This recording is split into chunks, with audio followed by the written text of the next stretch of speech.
এখন হচ্ছে 3:45 বাজে। আমরা আগে মেকআপ এত তাড়াহুড়োর মধ্যে যেটা থাকে ব্রাইডের ক্ষেত্রে, আর এখানে আমার এত স্টুডেন্ট রেডি হচ্ছিল, এত কিছু আমি সেখানে শুট করতে পারিনি।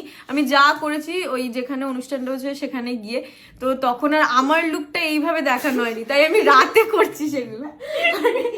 এখন মানে দুজন ঘুমিয়ে এখন বাজে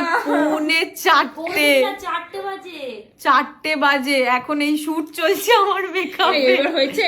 হ্যাঁ, এখানে তিথি এখনো একদম ঠিকঠাক। এখানে তিথি আর তিথি জিজ্ঞাসা করছে কি দিয়ে মেকআপ করেছো গো দিদি?